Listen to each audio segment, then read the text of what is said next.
എല്ലാ ചര്യകളിലും വെച്ച് മുന്തിയ ചര്യ മുത്തമുസ്തഫയുടെ ചര്യയാണ്.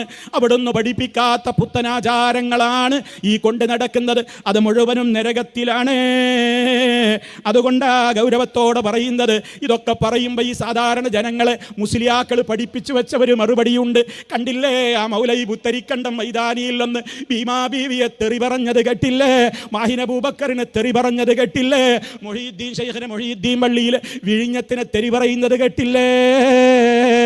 വല്ലാഹി വല്ലാഹി മുജാഹിദുകൾക്ക് ആ തൊഴിലില്ല. ഇവിടെ ആരാണ് ചീത്ത പറയുന്നത്?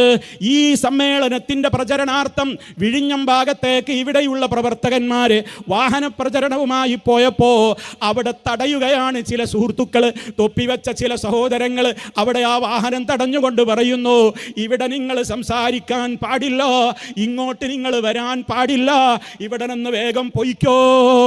അപ്പൊ എന്ത് തെറ്റാ ഞങ്ങൾ ചെയ്തതെന്ന് പ്രവർത്തകന്മാർ ചോദിക്കുമ്പോൾ ആ തൊപ്പിയിട്ട മനുഷ്യൻ പറയുന്നുണ്ട്, നിങ്ങൾ ഔലിയാക്കന്മാരെ തെറി പറയുന്നുണ്ട്, ഔലിയാക്കന്മാരെ മേൽ കുതിര കയറുന്നുണ്ട്, അതുകൊണ്ട് വേഗം തടി സലാമത്താക്കിക്കോ എന്നിങ്ങനെ ഭീഷണിപ്പെടുത്തുന്ന ആ മനുഷ്യന്റെ ക്ലിപ്പ് ഞങ്ങളുടെ കൈകളിലുണ്ട്.